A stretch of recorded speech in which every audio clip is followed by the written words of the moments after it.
U.S. History, an OpenStax textbook. Read along with the full text at www.openstax.org. You can find this audiobook anywhere you listen to podcasts, including Spotify, YouTube, Apple Podcasts, and more. Chapter 21, Leading the Way, The Progressive Movement, 1890 to 1920.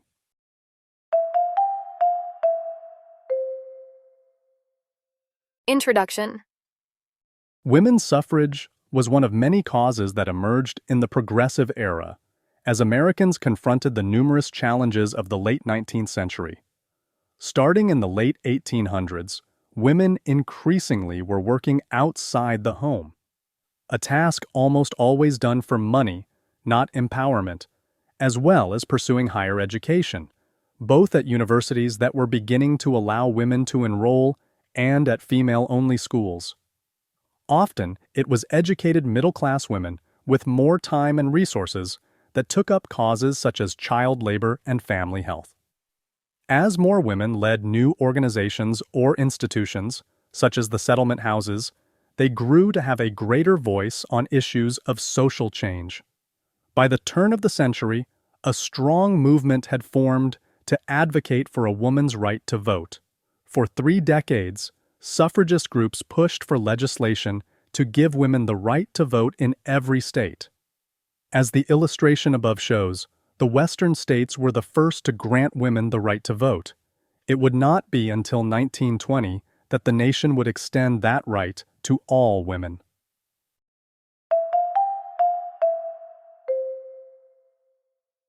(21.1) The Origins of the Progressive Spirit in America. Learning Objectives. By the end of this section, you will be able to describe the role that muckrakers played in catalyzing the Progressive era. Explain the main features of Progressivism.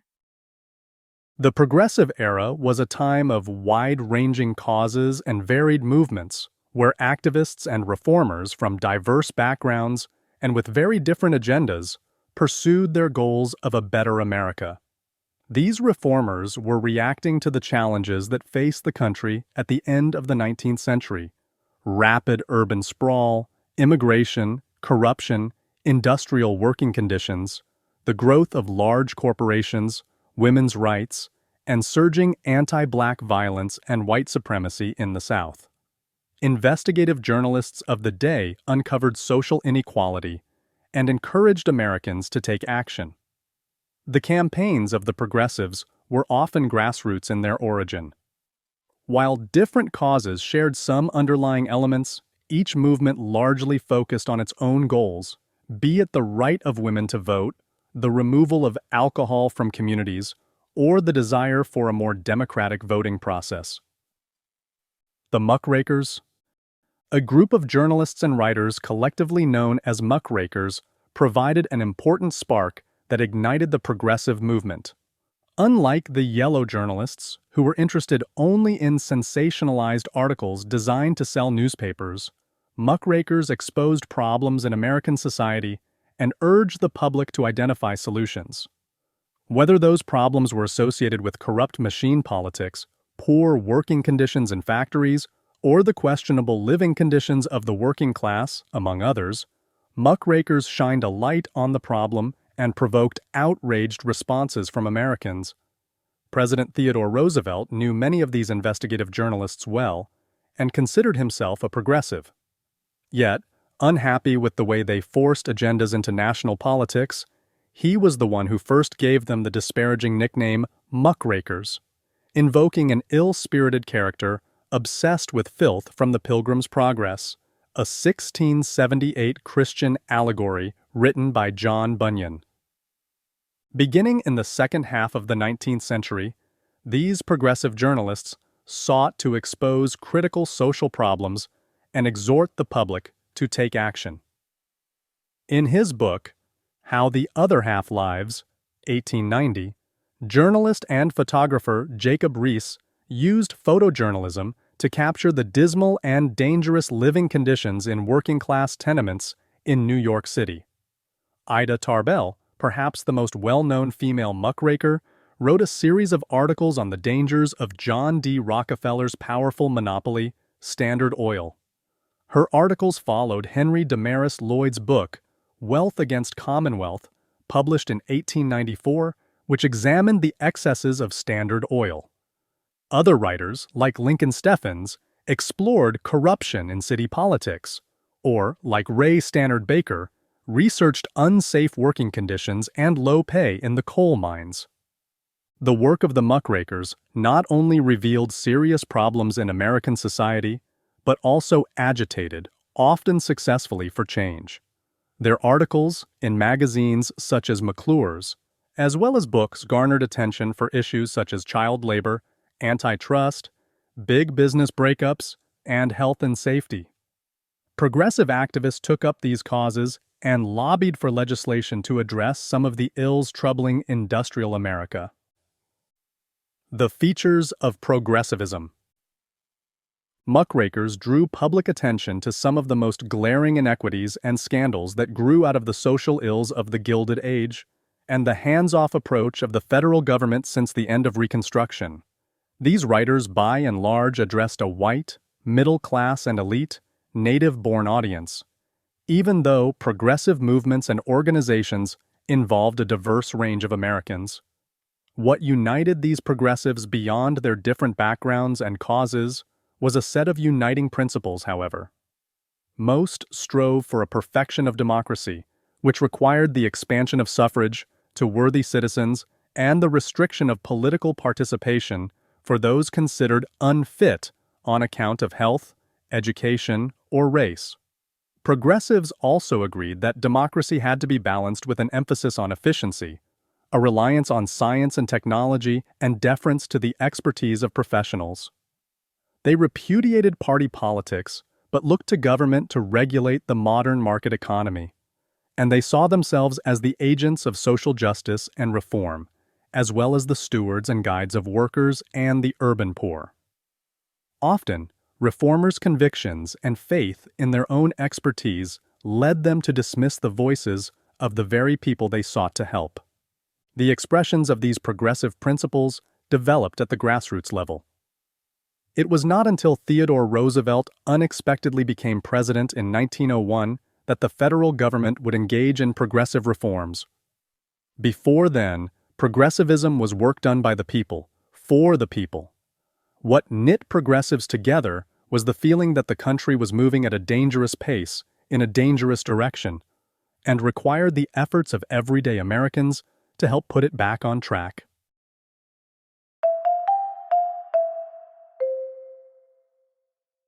.2 Progressivism at the grassroots level. Learning objectives. By the end of this section, you will be able to identify specific examples of grassroots. Progressivism relating to the spread of democracy, efficiency in government, and social justice. Describe the more radical movements associated with the progressive era. A wide variety of causes fell under the progressive label. For example, Wisconsin's Robert M. Fighting Bob La Follette, one of the most progressive politicians of his day, fought hard to curb the power of special interests in politics and reform the democratic process at state and local levels. Others sought out safer working conditions for factory workers. Different groups prioritized banning the sale of alcohol, which, they believed, was the root of much of the trouble for the working poor. No matter what the cause, progressive campaigns often started with issues brought to the public's attention by muckraking journalists. Expanding democracy. One of the key ideals that progressives considered vital to the growth and health of the country was the concept of a perfected democracy. They felt, quite simply, that Americans needed to exert more control over their government. This shift, they believed, would ultimately lead to a system of government that was better able to address the needs of its citizens. Grassroots progressives pushed forward their agenda of direct democracy through the passage of 3 state-level reforms. The first law involved the creation of the direct primary. Prior to this time, the only people who had a hand in selecting candidates for elections were delegates at conventions. Direct primaries allowed party members to vote directly for a candidate, with the nomination going to the one with the most votes. This was the beginning of the current system of holding a primary election before a general election. South Carolina adopted this system for statewide elections in 1896. In 1901, Florida became the first state to use the direct primary in nominations for the presidency. It is the method currently used in 3/4 of U.S. states. Another series of reforms pushed forward by progressives that sought to sidestep the power of special interests in state legislatures and restore the democratic political process were 3 election innovations: the initiative, referendum, and recall. The first permitted voters to enact legislation by petitioning to place an idea or initiative on the ballot. In 1898, South Dakota became the first state to allow initiatives to appear on a ballot. By 1920, 20 states had adopted the procedure. The second innovation allowed voters to counteract legislation by holding a referendum, that is, putting an existing law on the ballot for voters to either affirm or reject. Currently, 24 states allow some form of initiative and referendum. The third element of this direct democracy agenda was the recall. The recall permitted citizens to remove a public official from office through a process of petition and vote, similar to the initiative and referendum. While this measure was not as widely adopted as the others, Oregon in 1910 became the first state to allow recalls. By 1920, 12 states had adopted this tool. It has only been used successfully a handful of times on the statewide level, for example, to remove the governor of North Dakota in 1921, and more recently, the governor of California in 2003. Progressives also pushed for democratic reform that affected the federal government. In an effort to achieve a fairer representation of state constituencies in the U.S. Congress, they lobbied for approval of the 17th Amendment to the U.S. Constitution, which mandated the direct election of U.S. senators. The 17th Amendment replaced the previous system of having state legislatures choose senators. William Jennings Bryan, the 1896 Democratic presidential candidate who received significant support from the Populist Party, was among the leading progressives who championed this cause. Expertise and efficiency. In addition to making government more directly accountable to the voters, progressives also fought to rid politics of inefficiency, waste, and corruption. Progressives in large cities were particularly frustrated with the corruption and favoritism of machine politics, which wasted enormous sums of taxpayer money and ultimately stalled the progress of cities for the sake of entrenched politicians, like the notorious Democratic Party boss William Tweed in New York's Tammany Hall. Progressives sought to change this corrupt system and had success in places like Galveston, Texas, where, in 1901, they pushed the city to adopt a commission system. A hurricane the previous year had led to the collapse of the old city government, which had proved incapable of leading the city through the natural disaster. The storm claimed over 8,000 lives, the highest death toll from a natural disaster in the history of the country, and afterwards, the community had no faith that the existing government could rebuild. The commission system involved the election of a number of commissioners, each responsible for one specific operation of the city, with titles like water commissioner, fire commissioner, police commissioner, and so on. With no single political boss in charge, the prevalence of graft and corruption greatly decreased. The commissioner system is widely used in modern cities throughout the United States. Another model of municipal government reform took shape in Staunton, Virginia in 1908, where the citizens switched to the city manager form of government. Designed to avoid the corruption inherent in political machines, the city manager system separated the daily operations of the city from both the electoral process and political parties. In this system, citizens elected city councilors who would pass laws and handle all legislative issues. However, their first job was to hire a city manager to deal with the daily management operation of the city.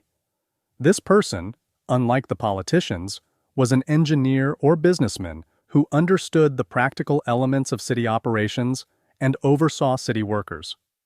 Currently, over 3,700 cities have adopted the city manager system, including some of the largest cities in the country, such as Austin, Dallas, and Phoenix. At the state level, perhaps the greatest advocate of progressive government was Robert La Follette.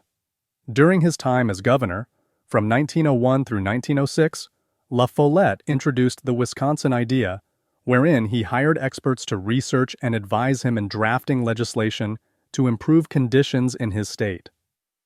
Fighting Bob supported numerous progressive ideas while governor. He signed into law the first workmen's compensation system, approved a minimum wage law, developed a progressive tax law, adopted the direct election of U.S. senators before the subsequent constitutional amendment made it mandatory, and advocated for women's suffrage. La Follette subsequently served as a popular U.S. senator from Wisconsin from 1906 through 1925, and ran for president on the Progressive Party ticket in 1924. Many progressive reformers were also committed to the principle of efficiency in business, as well as in government. The growth of large corporations at the time fostered the emergence of a class of professional managers. Frederick Winslow Taylor, arguably the first American management consultant, laid out his argument of increased industrial efficiency through improvements in human productivity in his book, The Principles of Scientific Management, 1911. Through time-motion studies and the principles of standardization, Taylor sought to place workers in the most efficient positions of the industrial process. Management, he argued, should determine the work routine, leaving workers to simply execute the task at hand. The image below shows a machinist in a factory where Taylor had consulted. He is alone and focused solely on his job. Progressive in its emphasis on efficiency, the use of science, and the reliance on experts, Taylorism, as scientific management became known, was not widely popular among workers who resented managerial authority and the loss of autonomy over their work. Many workers went on strikes in response, although some favored Taylor's methods, since their pay was directly linked to the productivity increases that his methods achieved, and since increased efficiency allowed companies to charge consumers lower prices. Social justice. The progressives' work towards social justice took many forms.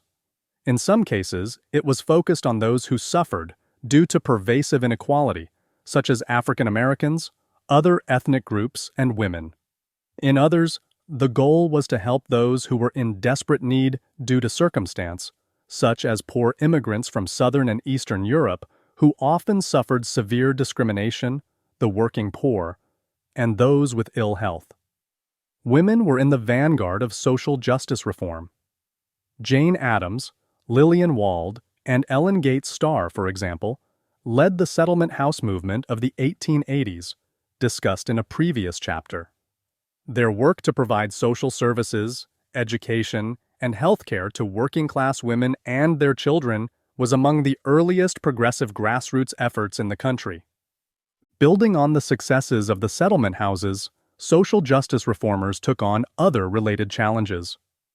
The National Child Labor Committee, NCLC, formed in 1904, urged the passage of labor legislation to ban child labor in the industrial sector. In 1900, U.S. Census records indicated that 1 out of every 6 children between the ages of 5 and 10 were working, a 50% increase over the previous decade.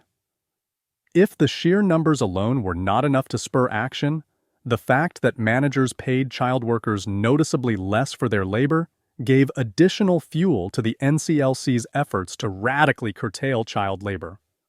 The committee employed photographer Louis Hine to engage in a decade-long pictorial campaign to educate Americans on the plight of children working in factories. Although low-wage industries fiercely opposed any federal restriction on child labor, the NCLC did succeed in 1912, urging President William Howard Taft to sign into law the creation of the U.S. Children's Bureau. As a branch of the Department of Labor, the Bureau worked closely with the NCLC to bring greater awareness to the issue of child labor. In 1916, the pressure from the NCLC and the general public resulted in the passage of the Keating-Owen Act, which prohibited the interstate trade of any goods produced with child labor. Although the U.S. Supreme Court later declared the law unconstitutional, Keating-Owen reflected a significant shift in the public perception of child labor. Finally, in 1938, the passage of the Fair Labor Standards Act signaled the victory of supporters of Keating-Owen. This new law outlawed the interstate trade of any products produced by children under the age of 16. Florence Kelley, a progressive supporter of the NCLC, championed other social justice causes as well.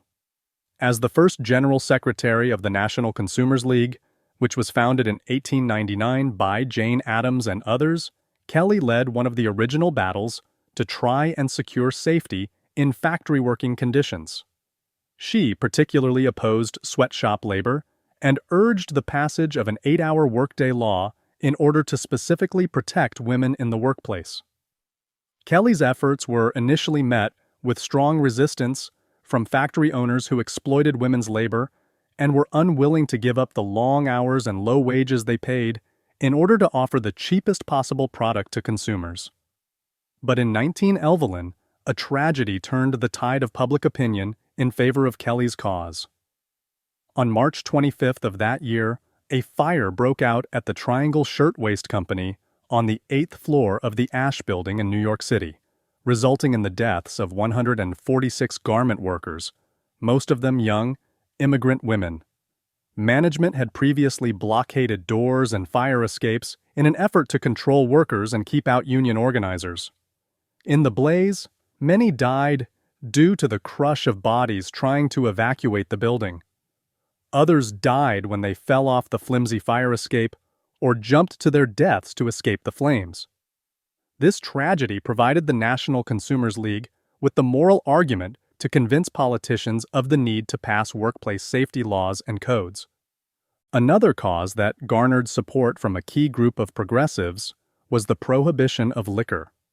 This crusade, which gained followers through the Women's Christian Temperance Union, WCTU, and the Anti-Saloon League, directly linked progressivism with morality and Christian reform initiatives, and saw in alcohol both a moral vice and a practical concern, as workingmen spent their wages on liquor and saloons, often turning violent towards each other or their families at home. The WCTU and Anti-Saloon League moved the efforts to eliminate the sale of alcohol from a bar-to-bar public opinion campaign to one of city-to-city and state-by-state votes. Through local option votes and subsequent statewide initiatives and referendums, the Anti-Saloon League succeeded in urging 40% of the nation's counties to go dry by 1906, and a full dozen states to do the same by 1909. Their political pressure culminated in the passage of the 18th Amendment to the U.S. Constitution, ratified in 1919, which prohibited the manufacture, sale, and transportation of alcoholic beverages nationwide. My story. William Shepard on the Triangle Shirtwaist Factory Fire. The tragedy of the Triangle Shirtwaist Factory Fire was a painful wake-up call to a country that was largely ignoring issues of poor working conditions and worker health and safety. While this fire was far from the only instance of worker death, the sheer number of people killed, almost 150, and the fact they were all young women, made a strong impression. Furthering the power of this tragedy was the first-hand account shared by William Shepard, a United Press reporter who was on the scene, giving his eyewitness account over a telephone. His account appeared just 2 days later in the Milwaukee Journal, and word of the tragedy spread from there. Public outrage over their deaths was enough to give the National Consumers League the power it needed to push politicians to get involved. I saw every feature of the tragedy visible from outside the building. I learned a new sound, a more horrible sound than description can picture. It was the thud of a speeding living body on a stone sidewalk. Thud dead, thud dead, thud dead, thud dead. 62 thud deads. I call them that because the sound and the thought of death came to me each time, at the same instant. There was plenty of chance to watch them as they came down. The height was 80 feet. The first 10 thud deads shocked me. I looked up, saw that there were scores of girls at the windows. The flames from the floor below were beating in their faces. Somehow I knew that they, too, must come down. A policeman later went about with tags, which he fastened with wires to the wrists of the dead girls, numbering each with a lead pencil, and I saw him fasten tag number 54 to the wrist of a girl who wore an engagement ring. A fireman who came downstairs from the building told me that there were at least 50 bodies in the big room on the 7th floor. Another fireman told me that more girls had jumped down an air shaft in the rear of the building. I went back there, into the narrow court, and saw a heap of dead girls. The floods of water from the fireman's hose that ran into the gutter were actually stained red with blood. I looked upon the heap of dead bodies, and I remembered these girls were the shirtwaist makers. I remembered their great strike of last year, in which these same girls had demanded more sanitary conditions and more safety precautions in the shops. These dead bodies were the answer. What do you think about William Shepard's description? What effect do you think it had on newspaper readers in the Midwest? Radical progressives. The progressive era also witnessed a wave of radicalism, with leaders who believed that America was beyond reform and that only a complete revolution of sorts would bring about the necessary changes. The radicals had early roots in the labor and political movements of the mid-19th century, but soon grew to feel that the more moderate progressive ideals were inadequate. Conversely, one reason why mainstream progressives felt the need to succeed on issues of social inequity was because radicals offered remedies that middle-class Americans considered far more dangerous. The two most prominent radical movements to emerge at the beginning of the century were the Socialist Party of America, SPA, founded in 1901, and the Industrial Workers of the World, IWW, founded in 1905, whose emphasis on worker empowerment deviated from the more paternalistic approach of progressive reformers. Labor leader Eugene Debs, disenchanted with the failures of the labor movement, was a founding member and prominent leader of the SPA. Advocating for change via the ballot box, the SPA sought to elect socialists to positions at the local, state, and federal levels in order to initiate change from within. Between 1901 and 1918, the SPA enjoyed tremendous success, electing over 70 socialist mayors, over 30 state legislators, and 2 U.S. congressmen, Victor Berger from Wisconsin and Meyer London from New York. Debs himself ran for president as the SPA candidate in 5 elections between 1900 and 1920, twice earning nearly 1 million votes. As had been true for the populist and progressive movements, the radical movement suffered numerous fissures. Although Debs established a tenuous relationship with Samuel Gompers and the American Federation of Labor, some within the Socialist Party favored a more radical political stance than Gompers's craft union structure. As a result, William Big Bill Haywood formed the more radical IWW, or Wobblies, in 1905. Although he remained an active member of the Socialist Party until 1919, Haywood appreciated the outcry of the more radical arm of the party that desired an industrial union approach to labor organization. The IWW advocated for direct action and, in particular, the general strike as the most effective revolutionary method to overthrow the capitalist system. By 1912, the Wobblies had played a significant role in a number of major strikes, including the Patterson Silk Strike, the Lawrence Textile Strike, and the Mesabi Range Iron Strike. The government viewed the Wobblies as a significant threat, and in a response far greater than their actions warranted, targeted them with arrests, tar and featherings, shootings, and lynchings. Both the Socialist Party and the IWW reflected elements of the progressive desire for democracy and social justice. The difference was simply that for this small but vocal minority in the United States, the corruption of government at all levels meant that the desire for a better life required a different approach. What they sought mirrored the work of all grassroots progressives, differing only in degree and strategy.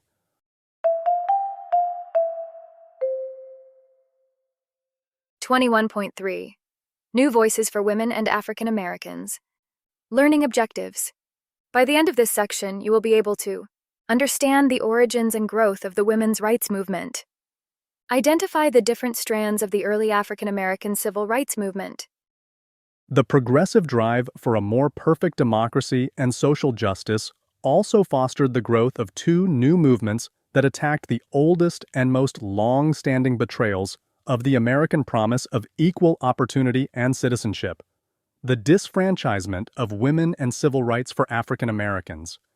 African Americans across the nation identified an agenda for civil rights and economic opportunity during the Progressive Era, but they disagreed strongly on how to meet these goals in the face of universal discrimination and disfranchisement, segregation, and racial violence in the South.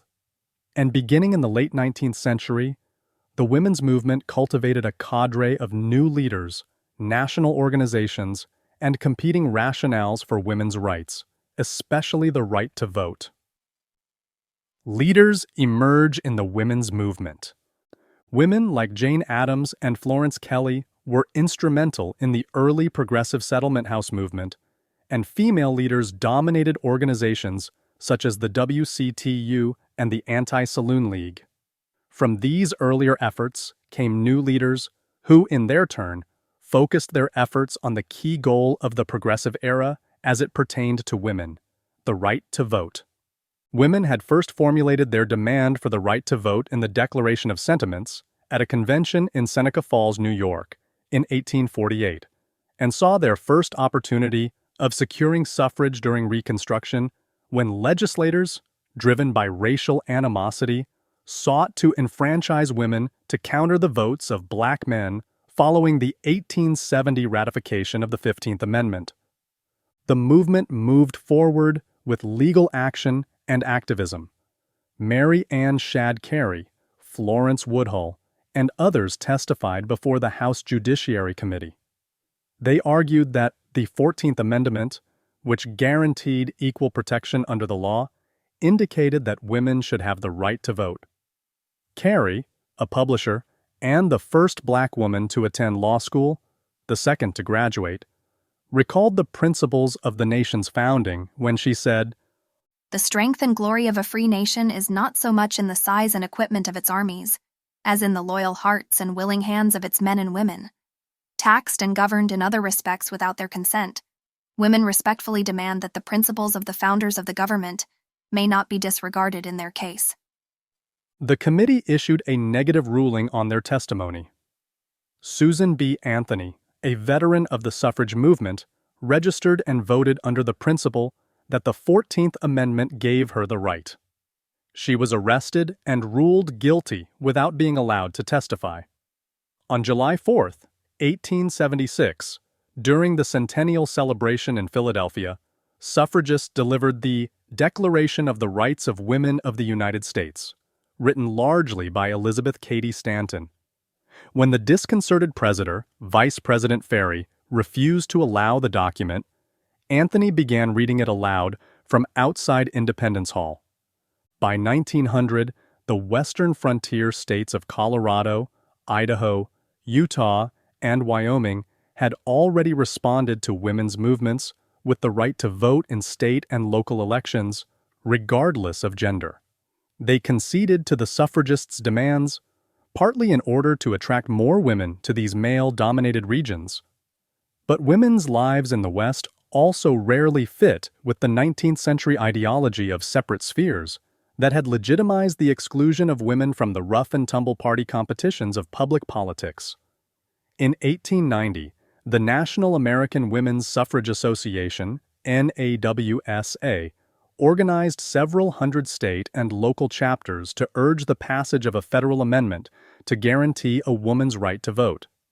Its leaders, Elizabeth Cady Stanton and Susan B. Anthony, had formulated the first demand for the right to vote at Seneca Falls in 1848.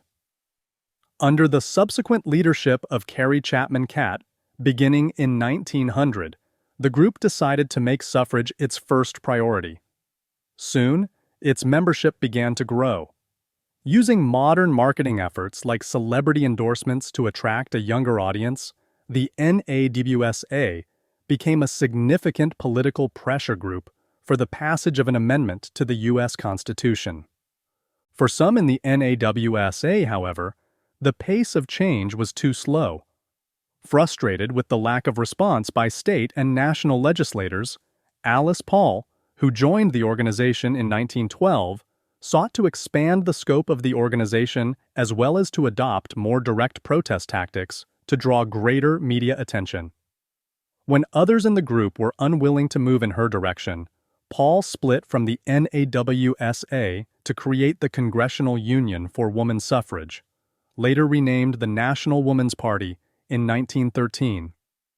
Known as the Silent Sentinels, Paul and her group picketed outside the White House for nearly 2 years, starting in 1917. In the latter stages of their protests, many women, including Paul, were arrested and thrown in jail, where they staged a hunger strike as self-proclaimed political prisoners. Prison guards ultimately force-fed Paul to keep her alive.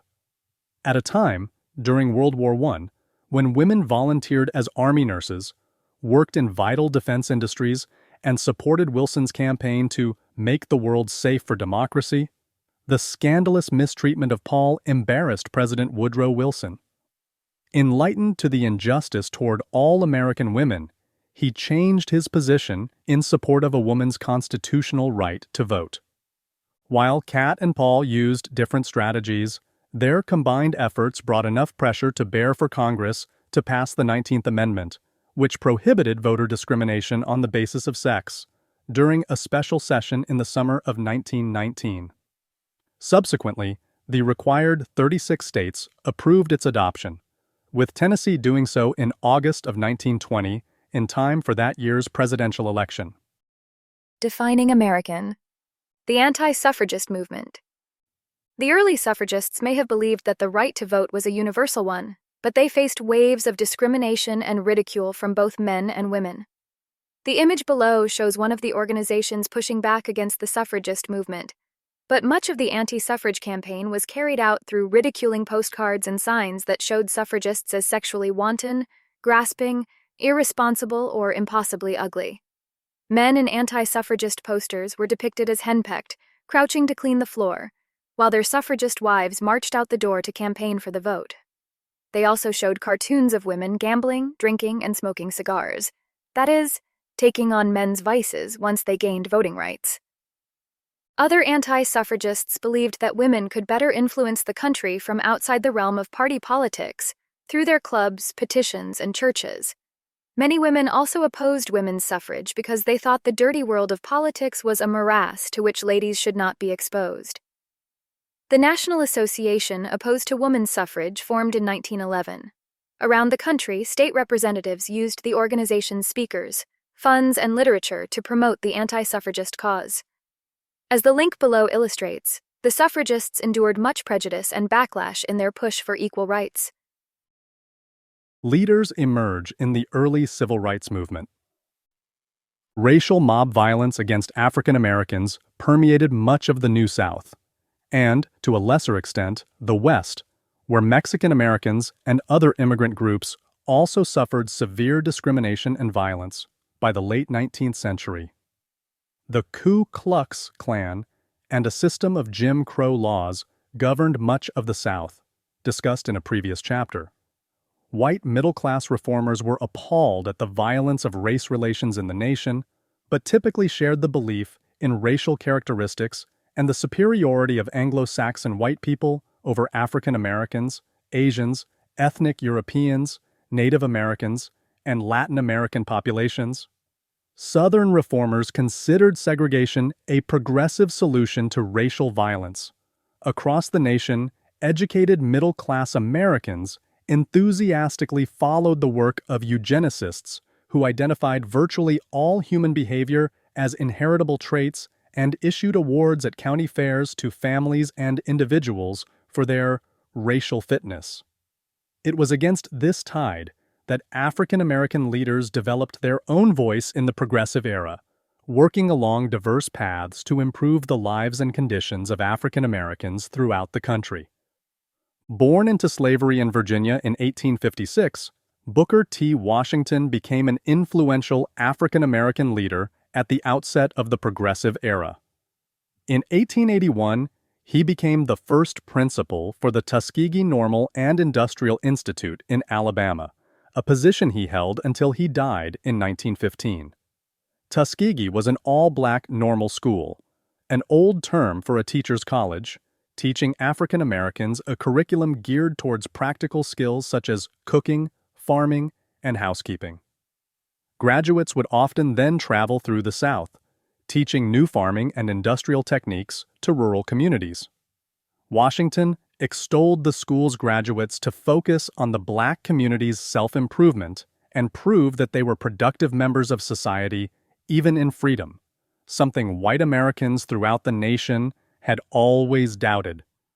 In a speech delivered at the Cotton States and International Exposition in Atlanta in 1895, which was meant to promote the economy of a new South, Washington proposed what came to be known as the Atlanta Compromise. Speaking to a racially mixed audience, Washington called upon African Americans to work diligently for their own uplift and prosperity rather than preoccupy themselves with political and civil rights. Their success and hard work, he implied, would eventually convince Southern white people to grant these rights. Not surprisingly, most white people liked Washington's model of race relations, since it placed the burden of change on black people and required nothing of them. Wealthy industrialists such as Andrew Carnegie and John D. Rockefeller provided funding for many of Washington's self-help programs, as did Sears Roebuck and Company co-founder Julius Rosenwald, and Washington was the first African American invited to the White House by President Roosevelt in 1901. At the same time, his message also appealed to many in the black community, and some attribute this widespread popularity to his consistent message that social and economic growth, even within a segregated society, would do more for African Americans than an all-out agitation for equal rights on all fronts. Yet, many African Americans disagreed with Washington's approach, much in the same manner that Alice Paul felt the pace of the struggle for women's rights was moving too slowly under the NAWSA. Some within the African American community felt that immediate agitation for the rights guaranteed under the 13th, 14th, and 15th Amendments, established during the immediate aftermath of the Civil War, was necessary. In 1905, a group of prominent civil rights leaders, led by Webb Du Bois, met in a small hotel on the Canadian side of Niagara Falls, where segregation laws did not bar them from hotel accommodations, to discuss what immediate steps were needed for equal rights. Du Bois, a professor at the all-black Atlanta University and the first African American with a doctorate from Harvard, emerged as the prominent spokesperson for what would later be dubbed the Niagara Movement. By 1905, he had grown wary of Booker T. Washington's calls for African Americans to accommodate white racism and focus solely on self-improvement. Du Bois and others alongside him wished to carve a more direct path towards equality that drew on the political leadership and litigation skills of the black, educated elite, which he termed the talented 10th. At the meeting, Du Bois led the others in drafting the Declaration of Principles, which called for immediate political, economic, and social equality for African Americans. These rights included universal suffrage, compulsory education, and the elimination of the convict lease system in which tens of thousands of black people had endured slavery-like conditions in Southern road construction, mines, prisons, and penal farms since the end of Reconstruction. Within a year, Niagara chapters had sprung up in 21 states across the country. By 1908, internal fights over the role of women in the fight for African American equal rights lessened the interest in the Niagara movement. But the movement laid the groundwork for the creation of the National Association for the Advancement of Colored People, NAACP, founded in 1909. Du Bois served as the influential director of publications for the NAACP from its inception until 1933. As the editor of the journal The Crisis, Du Bois had a platform to express his views on a variety of issues facing African Americans in the later Progressive era, as well as during World War I and its aftermath. In both Washington and Du Bois, African Americans found leaders to push forward the fight for their place in the new century, each with a very different strategy. Both men cultivated ground for a new generation of African American spokespeople and leaders who would then pave the road to the modern civil rights movement after World War II.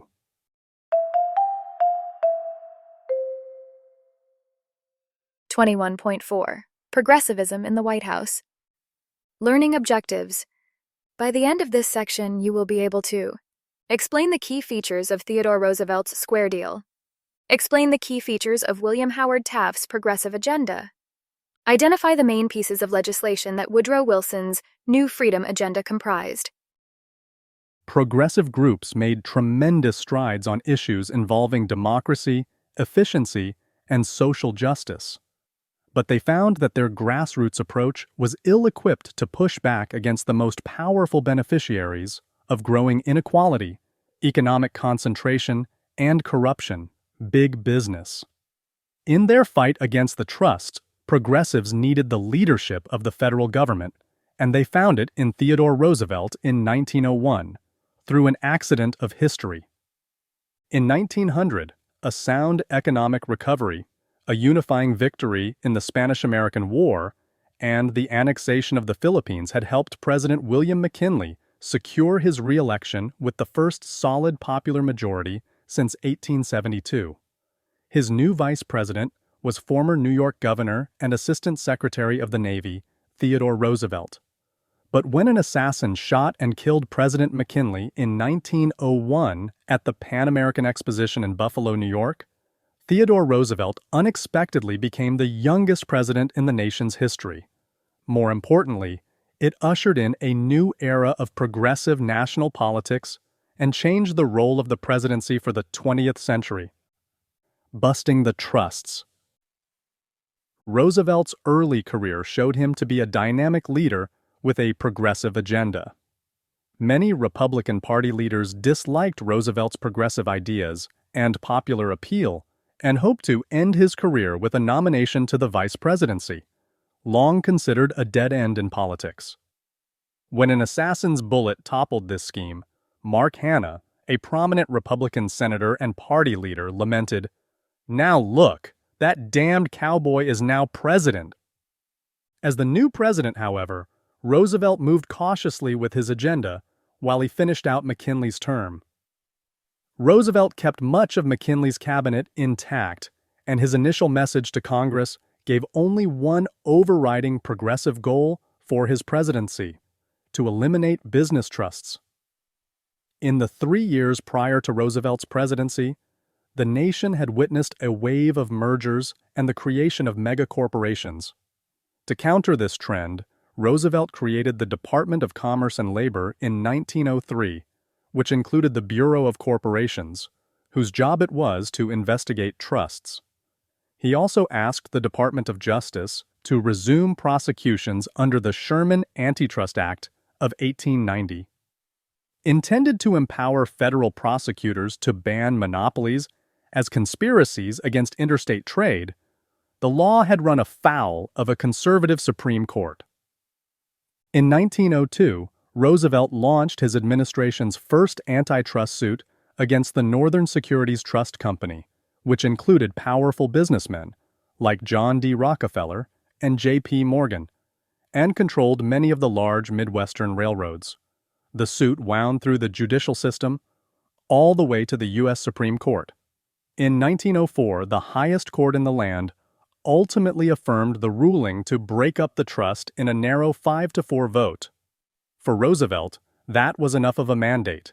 He immediately moved against other corporations as well, including the American Tobacco Company and, most significantly, Rockefeller's Standard Oil Company. Although Roosevelt enjoyed the nickname the Trust Buster, he did not consider all trusts dangerous to the public welfare. The good trusts, Roosevelt reasoned, used their power in the marketplace and economies of scale to deliver goods and services to customers more cheaply. For example, he allowed Morgan's U.S. Steel Corporation to continue its operations and let it take over smaller steel companies. At the same time, Roosevelt used the presidency as a bully pulpit to publicly denounce bad trusts, those corporations that exploited their market positions for short-term gains, before he ordered prosecutions by the Justice Department. In total, Roosevelt initiated over 24 successful antitrust suits, more than any president before him. Roosevelt also showed in other contexts that he dared to face the power of corporations. When an anthracite coal strike gripped the nation for much of the year in 1902, Roosevelt directly intervened in the dispute and invited both sides to the White House to negotiate a deal that included minor wage increases and a slight improvement in working hours. For Roosevelt, his intervention in the matter symbolized his belief that the federal government should adopt a more proactive role and serve as a steward of all Americans. This stood in contrast to his predecessors, who had time and again bolstered industrialists in their fight against workers' rights with the deployment of federal troops. The Square Deal. Roosevelt won his second term in 1904 with an overwhelming 57% of the popular vote. After the election, he moved quickly to enact his own brand of progressivism, which he called a square deal for the American people. Early in his second term, Roosevelt read muckraker Upton Sinclair's 1905 novel and exposé on the meatpacking industry, The Jungle. Although Roosevelt initially questioned the book due to Sinclair's professed socialist leanings, a subsequent presidential commission investigated the industry and corroborated the deplorable conditions under which Chicago's meatpackers processed meats for American consumers. Alarmed by the results, and under pressure from an outraged public disgusted with the revelations, Roosevelt moved quickly to protect public health. He urged the passage of 2 laws to do so. The first, the Meat Inspection Act of 1906, established a system of government inspection for meat products, including grading the meat based on its quality. This standard was also used for imported meats. The second was the Pure Food and Drug Act of 1906, which required labels on all food and drug products that clearly stated the materials in the product. The law also prohibited any adulterated products, a measure aimed at some specific, unhealthy food preservatives. For Sinclair, this outcome was a disappointment nonetheless, since he had sought to draw attention to the plight of workers in the slaughterhouses, not the poor quality of the meat products. "I aimed at the public's heart, and by accident I hit it in the stomach," he concluded with frustration. Another key element of Roosevelt's progressivism was the protection of public land. Roosevelt was a long-time outdoorsman, with an interest that went back to his childhood and college days, as well as his time cattle ranching in the West, and he chose to appoint his good friend Gifford Pinchot as the country's first chief of the newly created U.S. Forestry Service. Under Pinchot's supervision, the department carved out several nature habitats on federal land in order to preserve the nation's environmental beauty and protect it from development or commercial use. Apart from national parks like Oregon's Crater Lake or Colorado's Mesa Verde, and monuments designed for preservation, Roosevelt conserved public land for regulated use for future generations.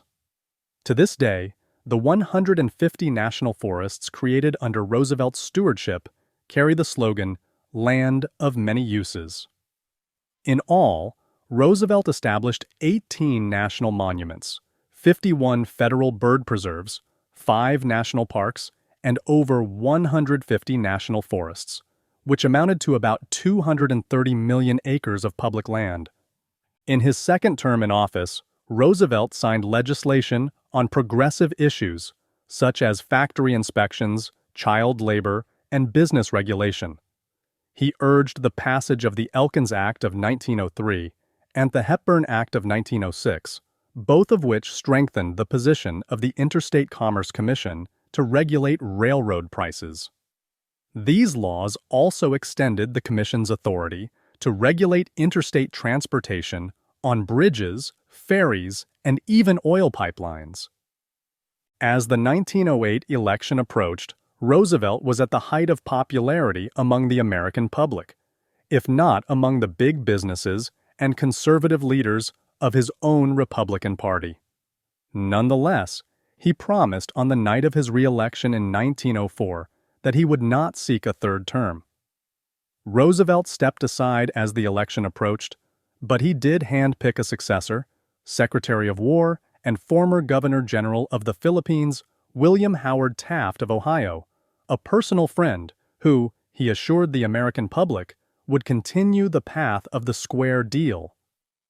With such a ringing endorsement, Taft easily won the 1908 presidential election, defeating three-time Democratic presidential nominee William Jennings Bryan, whose ideas on taxes and corporate regulations reminded voters of the more far-reaching populist platforms of Bryan's past candidacies. The Taft presidency. Although 6 feet tall and nearly 340 pounds, as Roosevelt's successor, Taft had big shoes to fill. The public expected much from Roosevelt's hand-picked replacement, as did Roosevelt himself, who kept a watchful eye over Taft's presidency. The new president's background suggested he would be a strong administrator. He had previously served as the governor of the Philippines following the Spanish-American War, had a distinguished judicial career, and served as Roosevelt's Secretary of War from 1904 to 1908.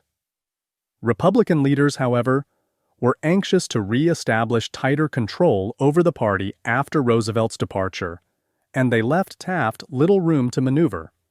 He stayed the course of his predecessor by signing the Mann-Elkins Act of 1910, which extended the authority of the Interstate Commerce Commission over telephones and telegraphs.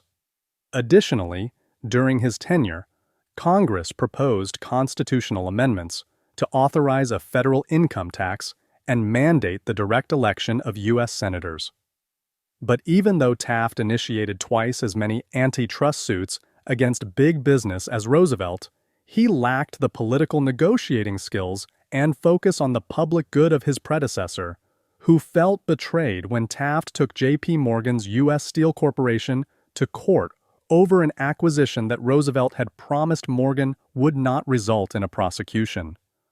Political infighting within his own party exposed the limitations of Taft's presidential authority, especially on the issue of protective tariffs. When House Republicans passed a measure to significantly reduce tariffs on several imported goods, Taft endorsed the Senate version, later known as the Payne-Aldrich Act of 1909, which raised tariff rates on over 800 products in the original bill. Taft also angered progressives in his own party when he created the U.S. Chamber of Commerce in 1912, viewed by many as an attempt to offset the growing influence of the labor union movement at the time. The rift between Taft and his party's progressives widened when the president supported Conservative Party candidates for the 1910 House and Senate elections. Taft's biggest political blunder came in the area of land conservation. In 1909, Taft's Secretary of the Interior, Richard Ballinger, approved the sale of millions of acres of federal land to a company for which he had previously worked over Gifford Pinchot's objections. Pinchot publicly criticized the secretary for violating the principle of conservation and for his conflict of interest, a charge that in the public debate also reflected on the president. Taft fired Pinchot, a move that widened the gap between him and the former president. Upon his return from Africa, Roosevelt appeared primed to attack. He referred to the sitting president as a fathead and a puzzlewit, and announced his intention to throw my hat in the ring for the 1912 presidential election. The 1912 presidential election?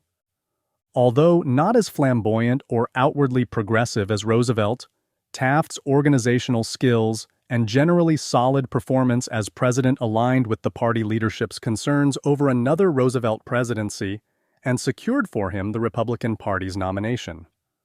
Angry over this snub in 1912, Roosevelt and the other progressive Republicans bolted from the Republican Party and formed the Progressive Party. His popularity had him hoping to win the presidential race as a third-party candidate. When he survived an assassination attempt in Milwaukee, Wisconsin in October 1912, the assassin's bullet hit his eyeglass case and only injured him superficially. He turned the near-death experience into a political opportunity. Insisting upon delivering the speech before seeking medical attention, he told the crowd, "It takes more than a bullet to kill a bull moose."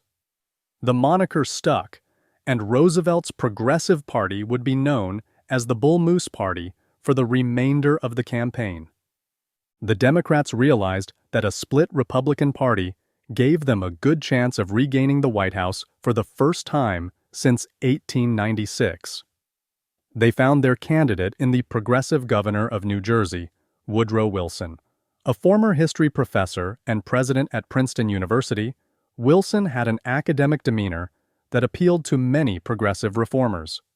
Many Democrats also viewed Wilson as a Washington outsider who had made far fewer political enemies than Roosevelt and Taft. Taft never truly campaigned for the post, did not deliver a single speech, and did not seem like a serious contender. In their campaigns, Roosevelt and Wilson formulated competing progressive platforms. Wilson described his more moderate approach as one of new freedom, which stood for a smaller federal government to protect public interests from the evils associated with big businesses and banks. Roosevelt campaigned on the promise of new nationalism, a charge that he said required a vigorous and powerful federal government to protect public interests. He sought to capitalize on the stewardship approach that he had made famous during his previous administration. Wilson won the 1912 election with over 6 million votes, with 4 million votes going to Roosevelt and 3.5 million for Taft. The internal split among Republicans not only cost them the White House, but control of the Senate as well, and Democrats had already won a House majority in 1910. Wilson won the presidency with just 42% of the popular vote, which meant that he would have to sway a large number of voters should he have any aspirations for a second term. Defining American: The Unprecedented Election of 1912. In his 2002 article on the 1912 election, historian Sidney M. Milkis writes, The Progressive Party's compromise with public opinion in the United States points to its legacy for American politics and government. Arguably, the failure of the 1912 experiment and the Progressive Party's demise underscore the incoherence of the progressive movement. Nevertheless, it was neither the Democrats nor the Republicans nor the Socialists who set the tone of the 1912 campaign. It was the Progressives. Beyond the 1912 election, their program of political and social reform has been an enduring feature of American political discourse and electoral struggle. The Progressive Party forged a path of reform that left both social democracy and conservatism, Taft's constitutional sobriety, behind. Similarly, Teddy Roosevelt's celebrity and the popularity of the progressive doctrine of the people's right to rule tended to subordinate the more populist to the more plebiscitary schemes in the platform, such as the initiative, the referendum, and the direct primary, which exalted not the grassroots but mass opinion. Indeed, in the wake of the excitement aroused by the Progressive Party, Wilson, whose New Freedom campaign was far more sympathetic to the decentralized state of courts and parties than Teddy Roosevelt's, felt compelled, as president, to govern as a new nationalist progressive It is interesting to think of how this most unusual election, one with three major candidates that pitted a former president against an incumbent and a major party contender, related to the larger progressive movement. The cartoon below is only one of many cartoons of that era that sought to point out the differences between the candidates. While Roosevelt and the Progressive Party ultimately lost the election, they required the dialogue of the campaign to remain on the goals of progressivism, particularly around more direct democracy and business regulation. The American public responded with fervor to Roosevelt's campaign, partly because of his immense popularity, but partly also because he espoused a kind of direct democracy that gave people a voice in federal politics. Although Wilson and his New Freedom platform won the election, his presidency undertook a more activist role than his campaign suggested. The American public had made clear that no matter who sat in the White House, they were seeking a more progressive America. Wilson's New Freedom. When Wilson took office in March 1913, he immediately met with Congress to outline his New Freedom agenda for how progressive interests could be best preserved. His plan was simple: regulate the banks and big businesses, and lower tariff rates to increase international trade, increasing competition in the interest of consumers.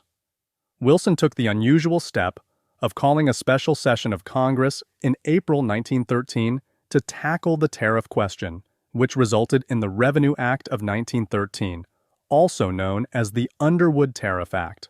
This legislation lowered tariff rates across the board by approximately 15% and completely eliminated tariffs on several imports, including steel, iron ore, woolen products, and farm tools. To offset the potential loss of federal revenue, this new law reinstituted the federal income tax, which followed the ratification of the 16th Amendment. This first income tax required married couples who earned $4,000 or more, and single people who earned $3,000 or more, to pay a 1% graduated income tax, with the tax rate getting progressively higher for those who earned more.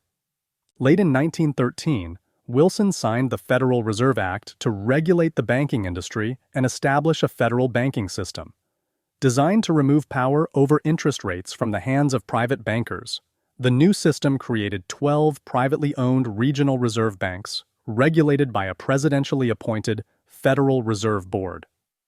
The board, known informally as the Fed, regulated the interest rate at which reserve banks loaned or distributed money to other banks around the country. Thus, when economic times were challenging, such as during a recession, the Fed could lower this discount rate and encourage more borrowing, which put more currency in circulation for people to spend or invest. Conversely, the Fed could curb inflationary trends with interest hikes that discouraged borrowing. This system is still the basis for the country's modern banking model. In early 1914, Wilson completed his New Freedom agenda with the passage of the Clayton Antitrust Act. This law expanded the power of the original Sherman Antitrust Act in order to allow the investigation and dismantling of more monopolies. The new act also took on the interlocking directorates, competing companies that still operated together in a form of oligopoly or conspiracy to restrain trade. His New Freedom agenda complete, Wilson turned his attention to foreign affairs as war was quickly encompassing Europe. The final vestiges of progressivism. As the 1916 election approached, Wilson's focus on foreign affairs, as well as the natural effect of his small government agenda, left the 60% of the American public who had not voted for him the first time disinclined to change their minds and keep him in office. Realizing this, Wilson began a flurry of new progressive reforms that impressed the voting public and ultimately proved to be the last wave of the progressive era. Some of the important measures that Wilson undertook to pass included the Federal Farm Act, which provided oversight of low-interest loans to millions of farmers in need of debt relief. The Keating-Owen Child Labor Act, which, although later deemed unconstitutional by the U.S. Supreme Court, prohibited the interstate distribution of products by child workers under the age of 14. And the Adamson Act, which put in place the first federally mandated 8-hour workday for railroad workers. Wilson also gained significant support from Jewish voters with his 1916 appointment of the first Jewish U.S. Supreme Court Justice, Louis D. Brandeis. Popular among social justice progressives, Brandeis went on to become one of the most renowned justices on the court for his defense of freedom of speech and right to privacy issues. Finally, Wilson gained the support of many working-class voters with his defense of labor and union rights during a violent coal strike in Ludlow, Colorado, as well as his actions to forestall a potential railroad strike with the passage of the aforementioned Adamson Act. Wilson's actions in 1916 proved enough, but barely. In a close presidential election, he secured a second term by defeating former New York Governor Charles Evans Hughes by a scant 23 electoral votes and less than 600,000 popular votes. Influential states like Minnesota and New Hampshire were decided by less than 400 votes. Despite the fact that he ran for re-election with the slogan, "He kept us out of the war," Wilson could not avoid the reach of World War I much longer. For Wilson and the American public, the progressive era was rapidly winding down.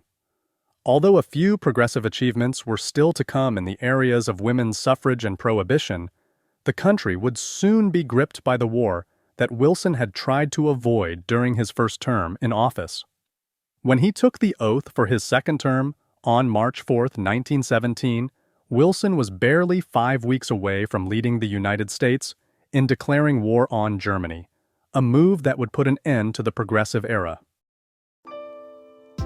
This has been U.S. History from OpenStax. OpenStax textbooks and this free audiobook are covered under a Creative Commons license. The full text is available at www.openstax.org. This project was made possible by CC ECHO, the California Consortium for Equitable Change in Hispanic-Serving Institutions, Open Education Resources. You can learn more about CC ECHO by visiting the link in this episode's show notes. You can find this audiobook anywhere you listen to podcasts, including Spotify, YouTube, Apple Podcasts, and more.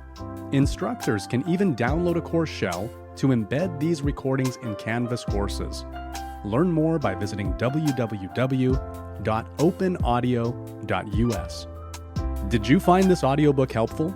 If so, let us know by leaving a comment and sharing this recording with a colleague or a friend.